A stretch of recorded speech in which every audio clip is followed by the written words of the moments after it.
Good day. As part of our journey leading to the 400th anniversary of St. Louise's Light, I would like to reflect briefly with you today on Louise and the mystique of the cross. The shadow of the cross is certainly present in her account of her Pentecost experience, with its light and darkness, doubt and hope. In the midst of her suffering, she foresaw that one day the words of the superior general of the Capuchins, who had denied her admission into the cloister, would be fulfilled. God has other designs on you. And so she dared to hope. The centrality of Jesus crucified in Louise's life is evident in her earliest writings. Life had taught her that her vocation was to unite herself to Jesus on the cross. In a retreat meditation from this period, she writes, "God, who has granted me so many graces, had led me to understand that it was his holy will that I go to him by way of the cross. His goodness chose to mark me with it from my birth, and he has hardly ever left me at any age without some occasion for suffering."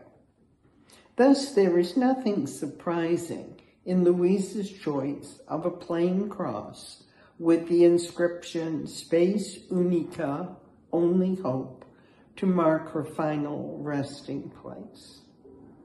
But for Louise, steeped in sacred scripture as she was, it is a bit unusual, since it comes not from scripture, but from an ancient hymn, the Vexilla Regis, which she surely chanted as a young girl at Poissy. The liturgical use, both for Passiontide and for the Feast of the Triumph of the Cross, provided a basis for her unshakable hope. In 1643, 20 years after the Light, Louise had designed and begun using the seal that would become the seal of the Company of the Daughters of Charity.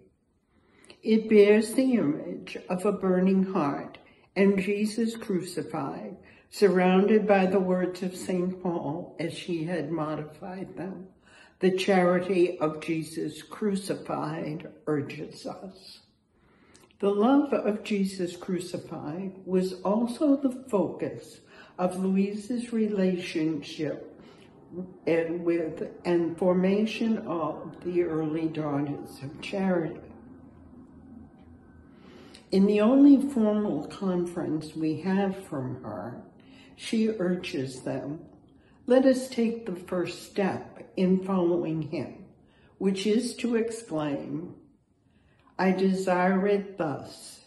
As proof thereof, I am going to follow you to the foot of your cross, which I choose as my cloister.'"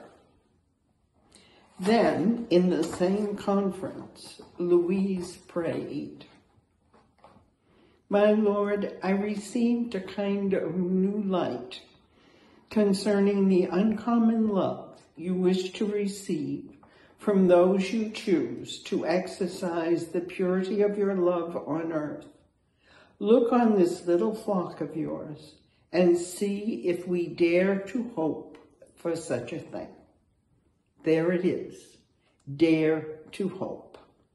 Darkness and light had marked the dramatic, often traumatic events of Louise's life. Through it all, she had dared to hope in the cross of Jesus crucified, whom she loved and served in his suffering members.